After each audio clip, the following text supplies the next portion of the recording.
दोस्तों, असां सिंधी ॿोली वताक में गांधीधाम शहर बाबति ॻाल्हाए रहिया आहियूं।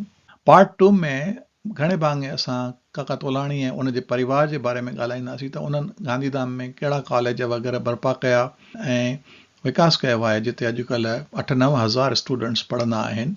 1969 में मूंखे यादि आहे त गांधीधाम कॉलेज बोर्ड बर्पा करे ऐं काका तोलाणीअ इहो पॉलिटेक्निक जो जेको इंस्टीट्यूट हो गांधीधाम सिविल इंजीनियरिंग इंस्टीट्यूट ऐं गांधीधाम आर्ट्स कॉलेज इहे ॿई टेक ओवर कया मैत्री मंडल खां ऐं पोइ गांधीधाम कॉलेज बोर्ड जे अंडर में शुरू कयूं, पर उनखे पोइ डेवलप कयूं। माना जेको सर्टिफिकेट कोर्स हो उन मां उनखे पॉलिटेक्निक में कन्वर्ट कयूं, डिप्लोमा कोर्स में। ऐं उन डिप्लोमा में सिविल सां गॾु उन्हनि मैकेनिकल ऐं इंजीनियरिंग बि जोड़िया। भई ही ॿ लाइनूं बि जेके आहिनि ॾाढी ज़रूरी आहिनि, उनखे बि असांखे विझणु घुरिजे। सिमिलरली आर्ट्स कॉलेज में बि हुननि साइंस खे जोड़ियो। अहिड़े नमूने उहो Tolani college of arts and science थी वियो ऐं हे तोलाणी पॉलिटेक्निक गांधीधाम पॉलिटेक्निक थी वियो। त अहिड़े नमूने इहे ॿ कॉलेज 1969 में वधीक डेवलप थी करे अॻियां वधणु शुरू थिया। पर हिकु दफ़ो शुरू थियण खां पोइ काका तोलाणी पुठियां न ॾिठो। तुरंत ई वरी 1973 में जस्ट 4 सालनि खां पोइ हुननि कॉमर्स कॉलेज जी शुरूआत कई ऐं अहिड़े नमूने कॉमर्स कॉलेज शुरू थियो, जेको अॼु गुजरात में नंबर ऑफ स्टूडेंट जे हिसाब सां वॾे में वॾो कॉलेज आहे। लॻभॻि अंडर ग्रेजुएट लेवल ते 2,500 स्टूडेंट हुन में पढ़नि था पिया।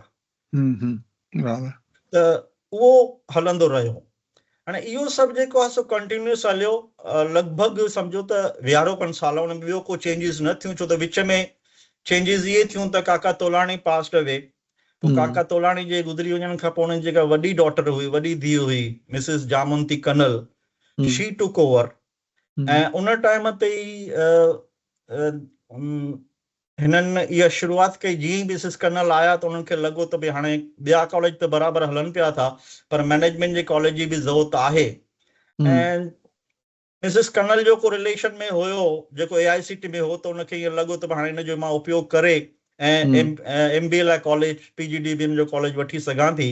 त उन्हनि उहा प्रयत्न कयो ऐं 1995 में उहो कॉलेज मिलियो। त 1995 खां उहो मैनेजमेंट जो कॉलेज बि असां शुरू कयो कॉलेजिएट बोर्ड में, माना उनजी शुरूआत थी हुई। तंहिंखां पोइ वरी का ॿी डेवलपमेंट कोन हुई, छो त यकदम वरी 95 खां पोइ 2001 में जेको अर्थक्वेक आयो, भूकंप आयो कच्छ जो, ॾाढो वॾो भूकंप हो ऐं तंहिंमें हिन कैंपस खे वॾो नुक़सानु थियो। हिन कैंपस में हूअं त काका तोलाणीअ SRC सां गॾिजी करे चङी ज़मीन बर्पा करे रखी हुई, छो त ख़ाली उन्हनि कॉलेज न शुरू कया ऐं उन्हनि खे इहा बिल्कुलु सम्झ में हुई ॻाल्हि त ख़ाली कॉलेज न खपनि, रुगो बिल्डिंग ठाहियूं ऐं रुगो स्टूडेंट्सनि जी पढ़ी हलिया वञनि, पर ॿियुनि ज़रूरतुनि जे लाइ बि काका तोलाणीअ डेवलपमेंट कराई। कल्चरल एक्टिविटी लाइ प्रभु दर्शन ऑडिटोरियम शुरू कयो, ॿार जे रांदि रूंद जे लाइ स्टेडियम शुरू कयो। गोपाल तोलाणी स्टेडियम हिकिड़ो वॾो मैदान आहे जिते काफ़ी स्पोर्ट्स थियनि थियूं पियूं। इवन ॿारनि जे रहण लाइ बॉइज़ ऐं गर्ल्स हॉस्टल शुरू कया। चवंदा आहिनि त 1975 में जॾहिं गर्ल्स हॉस्टल जी स्थापना थी हुई त सभई काका खे चवंदा हुआ त भई अॼुकल्ह गर्ल्स खे पाढ़ीनि ई कोन था, त केरु ॿिए शहर में मोकिले करे हुते कंदो जेके तुंहिंजी हॉस्टल में रहंदा। पर काका जी दुरंदाज़ी हुई ऐं हुन उहो शुरू कयो ऐं कुझु सालनि खां पोइ उहा हॉस्टल भरिजी वई ऐं तंहिंखां पोइ हुन में 2 एडिशन ॿिया बि कया ऐं काफ़ी हॉस्टल वॾी 200-250 गर्ल्स रही सघनि एतिरी वॾी हॉस्टल्स आहिनि कैंपस में। त इहो सभु काका जी दुरंदेशी हुई ऐं हुन इहो सभु कयो। पर तंहिंखां पोइ छाकाणि त 2001 में जेको ज़िलज़िलो आयो, उन ज़िलज़िले में काफ़ी नुक़सानु थियो हिन कैंपस खे। नॉट ओनली प्रॉपर्टी, पर घणेई माण्हू वग़ैरह ॿार वग़ैरह उन भूकंप में गुज़री विया, छो त उहो टाइम हो 26 जनवरी जो ऐं सुबुह जो उते फ्लैग होइस्टिंग जे लाइ, झंडे जी सलामी जे लाइ सभु ॿार वग़ैरह प्रोफेसर्स वग़ैरह वियल हुआ ऐं उन टाइम ते जेको असरु थियो उन में हॉस्टल वग़ैरह टुटियूं पियूं, किरी पियूं, उन में घणेई स्टूडेंट्स वग़ैरह गुज़री विया, जेके टीचर्स वग़ैरह हुआ उन जो फैमिलीज़ वग़ैरह जेके रहियल हुयूं, स्टाफ क्वार्टर्स वग़ैरह किरी पिया। त इन्हनि सभिनी जो वॾो नुक़सानु थियो ऐं उन टाइम ते मिसिस कनल, जामवंती कनल ठीकु न रहंदा हुआ, त उन्हनि उतां ख़ासि अमेरिका मां पंहिंजी नंढी भेण खे अंजना हज़ारी खे अमेरिका मां घुरायो, जेका लॻभॻि 27 साल अमेरिका रही चुकी हुई सेटल थियल हुई, उते आई 2001 में, ऐं अचण खां पोइ जेको हुन ॾिठो त हुनजी दिलि न थी त मां हाणे वापसि वञा। ऐं ॾिठई बि मुंहिंजी भेण बि हींअर ठीकु न आहे, हेॾी वॾी ईअं कैंपस हले पियो थो, त उन कैंपस जे डेवलपमेंट जे लाइ मिसिस हज़ारी हिते रही पिया। पोइ हिन खां अॻु में काका तोलाणी ऐं मिसिस जामवंती कन्नल बॉम्बे रहंदा हुआ ऐं टीचर ते मैंने ईंदा पिया, राउंड हणंदा हुआ, पर हिन महिल हिते रहंदा न हुआ। पर अंजना हज़ारी डिसाइड कयो त आई विल स्टे हियर। वो आदिपुर में रहिया ऐं दादी अंजना हज़ारी लॻभॻि 11 साल खनि हिते आदिपुर में रहिया। ऐं तंहिंखां पोइ कैंपस में जेका पहिरीं त टुट फुट हुई, उहो सॼो नओं थियणो हो, उन लाइ डोड़ा डोड़ी करे हितां हुतां। छो त काका तोलाणी जॾहिं गुज़रिया त हुन पंहिंजे विल में टोटल जेका बि अमाउंट हो कुझु बि ॿिए कंहिंखे न ॾेई करे सॼो ट्रस्ट में ॾेई छॾियो। पर त बि उहो टाइम, माना शुरूआती टाइम में जेके फंड्स हुया ऐं तंहिंखां पोइ भूकंप खां पोइ जेको ज़रूरत पई फंड्स जी, हुन में ॾाढी वॾी ज़रूरत हुई, त इहो सभु सफिशिएंट न हुयो ऐं इन करे ॿाहिरि जी मदद जी ॾाढी ज़रूरत हुई। त मूंखे यादि आहे त अंजना हज़ारी ऐं तव्हां बि हुन सां गॾु हुया, असां सभु गॾिजी करे काफ़ी महिनत कईसीं ऐं सचपच फंड्स वग़ैरह सुठे नमूने मिलिया पछाड़ीअ। ऐं जीअं चइबो आहे त नए नमूने सां सॼे कैंपस खे पाण वरी डेवलप कयोसीं। डेवलप करण खां पोइ हुनखे अञा बि लॻो त न कुझु अञा मां करे सघां थी त कयां। उन टाइम ते कॉमर्स एजुकेशन जी जेका ज़रूरत हुई ॾाढी वधी पई, इन करे इहो डिसाइड कयो वियो त हिकिड़ो कॉमर्स कॉलेज ॿियो बि शुरू कयो वञे। हाणे उन टाइम ते हिन खां अॻु में जेके हीअ असांजा कॉलेजिस हुया, पॉलिटेक्निक या आर्ट्स एंड साइंस कॉलेज या कॉमर्स कॉलेज, इहे गवर्नमेंट ग्रांट सां हलंदा हुआ। पहिरियों मैनेजमेंट जो कॉलेज शुरू थियो जेको सेल्फ फाइनेंस में हो, ऐं तंहिंखां पोइ ही ॿियो कॉलेज बर्पा कयो वियो जेको तोलाणी इंस्टीट्यूट ऑफ कॉमर्स चयो वेंदो आहे, उहो जेको आहे सेल्फ फाइनेंस में शुरू कयो वियो। पर उहो बि काफ़ी सुठो हलियो। अॼु उते बि लॻभॻि 2000 जेतिरा स्टूडेंट्स आहिनि जेके पढ़नि था पिया। त चवण जो मतिलबु आहे त इहो शुरूआति अंजना हज़ारी कराई। सिमिलरली हुनखे ईअं लॻो त ॿियूं सभु ब्रांचिस त आहिनि। हिन विच में मां भुलिजी वियुसि, 1984 में पहिरीं फार्मेसी ब्रांच शुरू कई हुई जेका हुन में ऐड कई वई पॉलिटेक्निक में। पोइ 84 खां पोइ हुन जे लाइ अलॻि बिल्डिंग ठाही वई ऐं अलॻि सां हुनखे टोटली सेपरेट करे ऐं तोलाणी इंस्टीट्यूट ऑफ फार्मेसी सां शुरू कयो वियो। त हिकिड़ो इहो 1984 में इहो वाधारो थियो हो। तंहिंखां पोइ पॉलिटेक्निक में बि छाकाणि त डिमांड वधीक हुई उन टाइम ते, त इन करे उते बि सेल्फ फाइनेंस जा प्रोग्राम अलॻि सां शुरू कया ऐं हिकिड़ो एडिशनल कॉलेज तरीक़े सां सभई ब्रांचिस में वधीक सीट वठी करे सेल्फ फाइनेंस में शुरू कयो वियो। उनमें होम साइंस भी शुरू कयो ऐं कंप्यूटर्स ऐं होम साइंस। कंहिंमें? को पॉलिटेक्निक में होम साइंस भी शुरू थी हुई। या उहो मां सम्झां थो, मूंखे जेकॾहिं यादि अचे थो त इहो शुरूआति में अलॉन्ग विथ जॾहिं सिविल इंजीनियर सां गॾु हिननि मैकेनिकल इलेक्ट्रिकल जोड़ियो न, उन टाइम ते होम साइंस शुरू कयो। होम साइंस भी हुई। अच्छा। तंहिंखां पोइ वरी 10-15 सालनि खां पोइ वरी हुन में कंप्यूटर एडेड कॉस्ट्यूम डिजाइन बि ऐड कयूं। हा, छाकाणि त हुनजो रूरल एम्प्लॉयमेंट ते काफ़ी फ़ाइदो थियो उन प्रोजेक्ट जो। यस त होम साइंस जो बि सुठो इफेक्ट रहियो ऐं इहा कंप्यूटर एडेड कॉस्ट्यूम डिजाइन जेको आहे उहो त अञा ताईं बि हले पियो थो। होम साइंस विच में टोटली माना स्टूडेंट्स न पिया मिलण, इन करे बंदि करणो पियो। पर अञा बि कॉस्ट्यूम डिजाइनिंग जो कोर्स हले पियो। पर हुन में ॾुखियाई हाणे इहा थी वई आहे, स्टाफ मिले कोन थो, मतिलबु गवर्नमेंट स्टाफ ॾेई कोन थी, स्टाफ अवेलेबल आहे कोन, इन करे नंबर ऑफ स्टूडेंट्स बि घटिजो पियो थो वञे। हा, पब्लिक फंडिंग जो प्रॉब्लम आहे, पब्लिक फाइनेंस जो प्रॉब्लम आहे एजुकेशन में। यस त तंहिं हूंदे बि महिनत करे मैनेजमेंट अॼु जी तारीख़ में बि महिनत करे ऐं उनखे सुठे नमूने हलाए पई थी। ऐं हींअर त असांजी जेका प्रेसिडेंट अंजना हज़ारी हुई उहा 2021 में गुज़ारे विया कोरोना में। जी त तंहिंखां पोइ काका जी पोटी यानी डॉक्टर नंदलाल तोलाणी जेका डॉटर आहे सुजाता नायक तोलाणी, जेका बॉम्बे में बि तोलाणी शिपिंग कंपनी ऐं ॿिया जेके कॉलेजिस आहिनि उन्हनि खे संभालींदी आहे, त असां उन्हनि खे रिक्वेस्ट कईसीं now she is the president again. अच्छा बि अथव या असांजे कॉलेजिएट बोर्ड जी हाणे उहा चेयरमैन आहे त उहा बि ईंदी आहे विच विच में अची करे उहो सलाह ॾींदी आहे ऐं उनखे डेवलप करण जी कोशिशि कंदा आहियूं पर सभई माना गॾिजी करे उहो महिनत करे उनखे हलाइण जी कोशिशि करियूं पिया था in spite of the difficulties from the government सरकार जूं काफ़ी तकलीफ़ूं आहिनि पर तंहिं हूंदे बि मैनेजमेंट महिनत करे उनखे हलाए रही आहे ऐं तंहिंखां पोइ लास्ट में 2007 में लॉ कॉलेज बि शुरू कयो अंजना हज़ारीअ त उन्हनि खे बि ईअं लॻो ऐं उहो लॉ कॉलेज अॼु जी तारीख़ में सॼे कच्छ जो हिकिड़ो नंबर 1 कॉलेज आहे उते बि जेतिरा स्टूडेंट जूं सीट आहिनि उन खां वधीक ई एप्लीकेशन्स अचनि थियूं ऐं सुठे नमूने सां उहे आर फिलिंग इट अप ऐं सुठा टीचर्स रखी करे सुठी एजुकेशन ॾियूं पिया था त चवण जो मतिलबु आहे त इहे सभु मिलाए करे काफ़ी रहियो पर तंहिंखां पोइ बि हाणे इन खां वधीक ॼण करे असांजी लिमिट पूरी थी वई आहे वॾा कॉलेजिएट बोर्ड जी ॼण लिमिट पूरी थी वई आहे त हाणे पर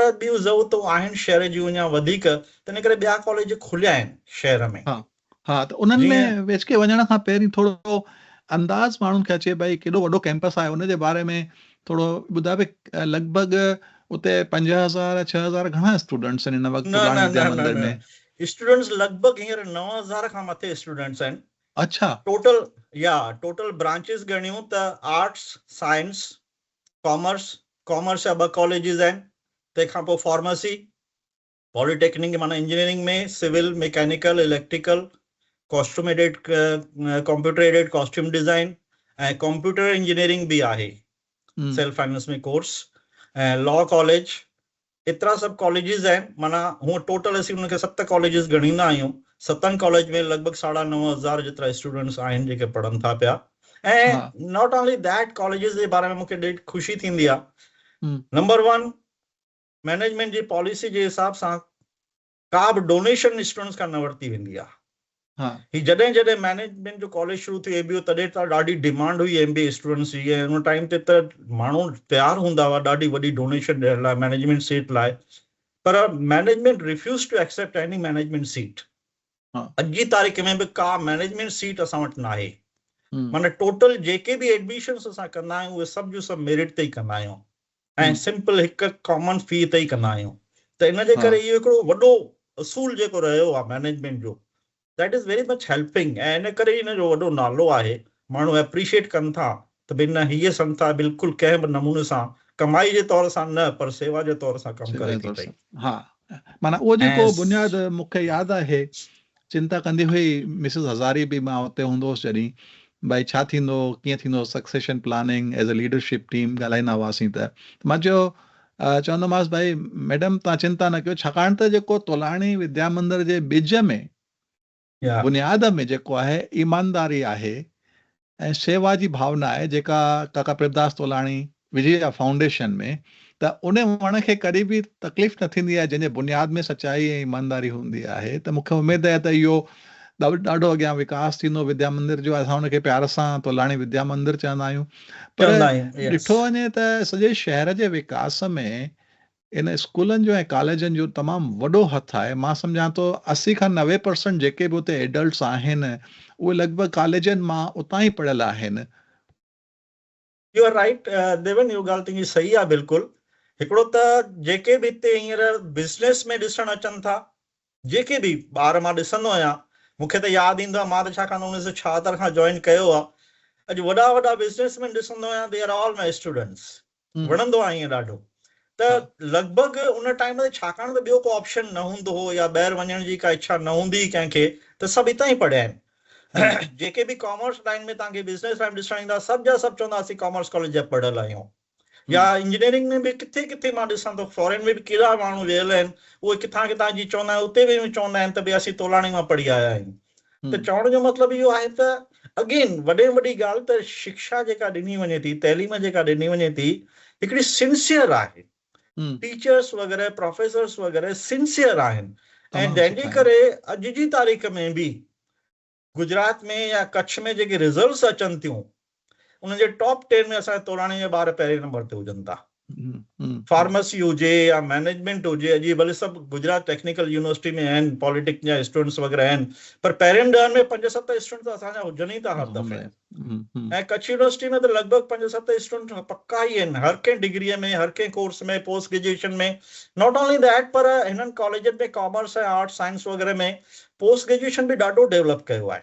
माना ख़ाली ग्रेजुएशन लेवल ताईं न आहे, पोस्ट ग्रेजुएशन में जीअं साइंस में अॼु MSc केमिस्ट्री आहे, MSc माइक्रोबायोलॉजी आहे, MSc मैथमेटिक्स आहे, MA इकोनॉमिक्स आहे, MA हिंदी आहे, MCOM आहे, ये सभु जेके आहिनि से काफ़ी डेवलप थियूं आहिनि।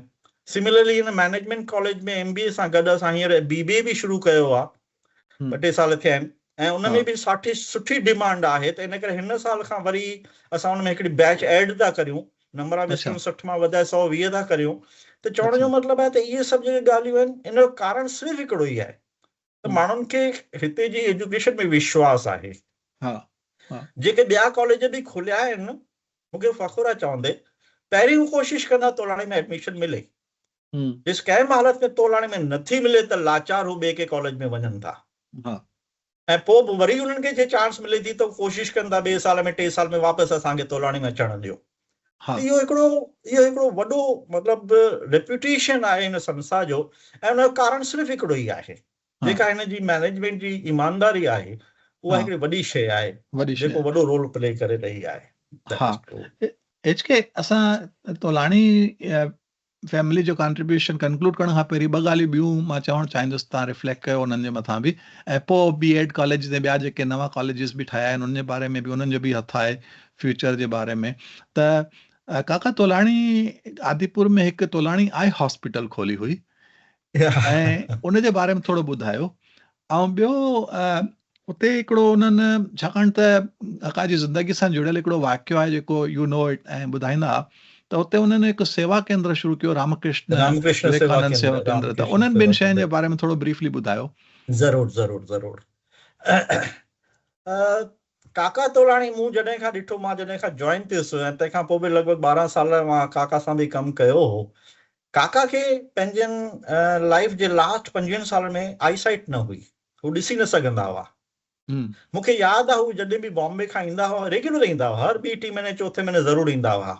उहे असां सां गॾिजंदा बि हुआ, ॾिसी न सघंदा, पर असां हुनखे हथु लाइ हथु मिलाईंदा हुआसीं, न काका, चवंदा कृपालाणी कहिड़ो हाल आहे, असीं वाइड़ा थींदा हुआसीं।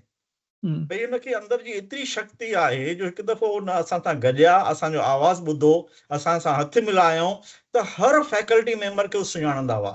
जॾहिं हिते ईंदा हुआ, असीं सभु गॾिजण वेंदा हुआसीं, हुन सां ॾाढो ख़ुशि थींदा हुआ।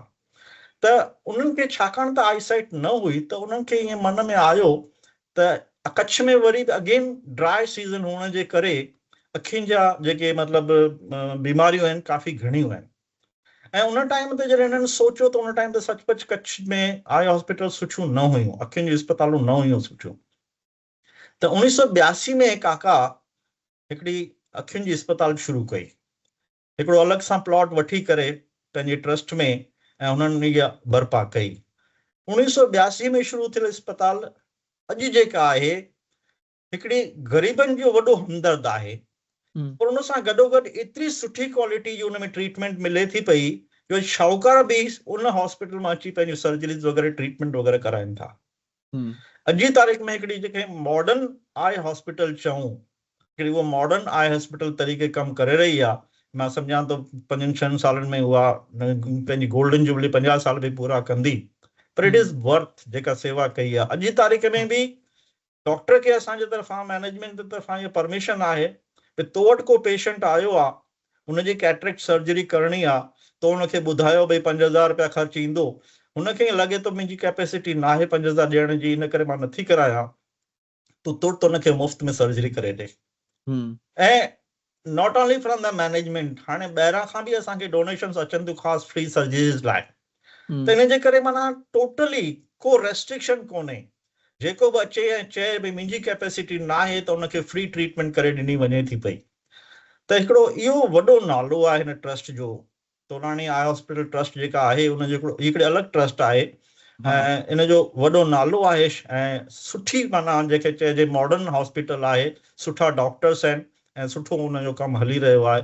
त उहा हिकिड़ी वॾी माना कैपेसिटी करे विया ऐं उन टाइम ते शुरू में ई हिननि चयो काका त हीअ मुंहिंजी हिकिड़ी सेवा जी इस्पताल आहे, मूंखे हिन मां कमाइणो न आहे। असीं अॼु बि उहे हलूं पिया था, अॼु बि असांजी जेके चार्जिस आहिनि हिकिड़े प्राइवेट डॉक्टर जे बेटे 25% बि न हूंदियूं आहिनि, रजिस्ट्रेशन चार्जिस वग़ैरह जेके वठंदा आहियूं 25% बि कोन हूंदियूं आहिनि, उन खां वधीक न वधाईंदा आहियूं। पर एट द सेम टाइम इहो बि ज़रूरु ॾिसंदा आहियूं त self maintain self sustained hospital हुजे, हरूभरू उनखे असां कंहिंखे वधीक माना निभाइणो न पवे, त इन जे करे उहा हॉस्पिटल सेल्फ सस्टेन हले पई त सुठे नमूने सां। रामकृष्ण सेवा केंद्र जे बारे में थोरो ॿुधायो, छाकाणि त काका जो हिकु अद्वैत वेदांत तरफ़ बि थोरो झुकाव हो। संदनि जी मुलाक़ात स्वामी रंगनाथ आनंद सां बि थी हुई, जेके प्रेसिडेंट हुआ बेलूर मठ जा। त पोइ उन जे ॾिस में थोरो ऐं पोइ उनखे आई एम श्योर उन में यू विल मेंशन असांजे मोहन चंदाणी ऐं जिना जो बि वॾो हथु आहे। एक्चुअली काका तोलाणी पाकिस्तान में जेके हुआ उहे रामकृष्ण सेवा रामकृष्ण मठ सां जुड़ियल हुआ, उन्हनि जा माना उन्हनि जी तरफ़ काफ़ी लाड़ो हूंदो हो। उते पाकिस्तान में बि उहो इन क़िस्म जो हिकिड़ो सेंटर हो, उहो ॾिसंदा हुआ, मूंखे ख़बर आहे हिते जेतिरे क़दुरु। अच्छा। पोइ जॾहिं हू पार्टीशन थी ऐं हिते आया त हिते बि उन्हनि जो उहो लाड़ो उन तरफ़ रहियो हो। ऐं मूंखे जेको पहिरियों दफ़ो यादि आहे त 1975 में जॾहिं प्रभु दर्शन जो इनॉग्रेशन थियो हो त उन टाइम ते सेवा केंद्र जो मतिलबु रामकृष्ण मठ जो उहो मतिलबु सेंट आयल हो।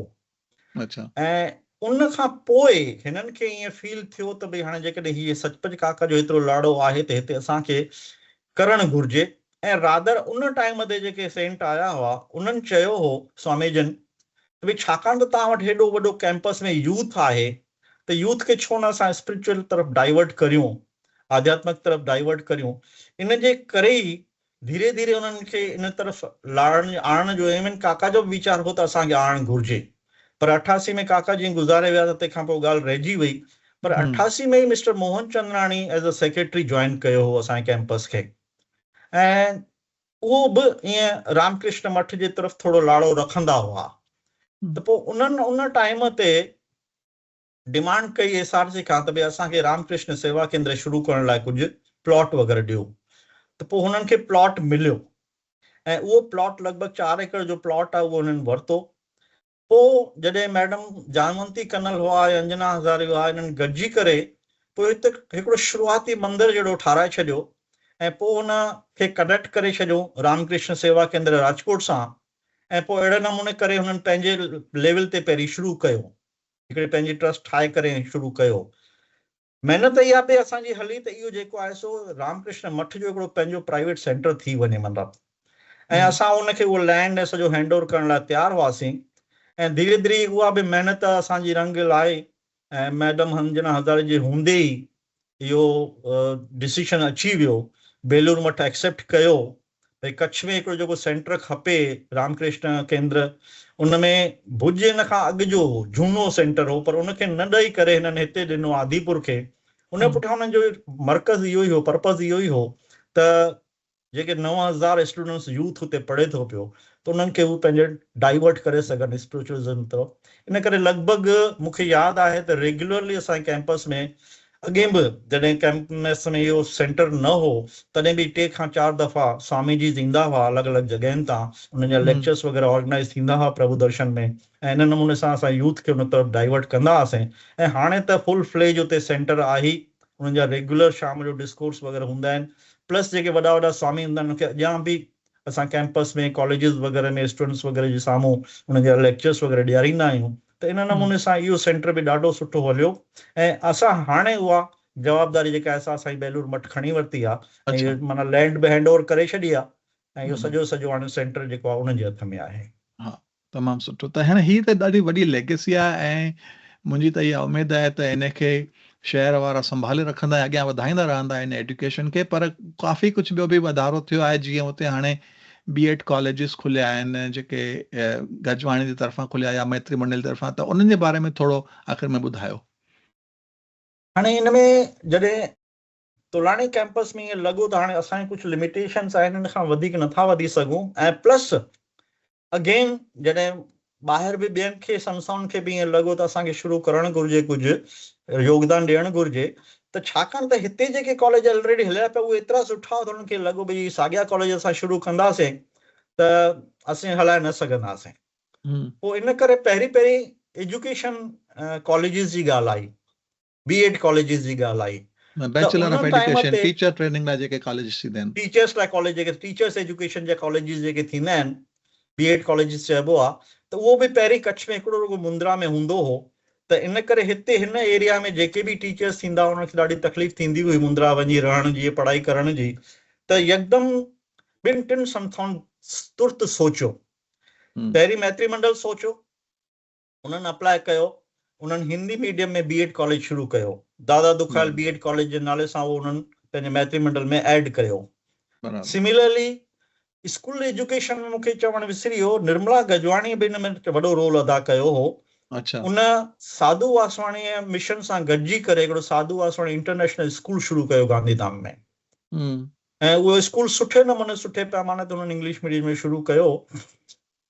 उन में बि उनखे अॻियां वधण जी इच्छा थी, त उन पोइ इंग्लिश मीडियम में B.Ed कॉलेज उन शुरू कयो, निर्मला गजवाणी बि शुरू कयो।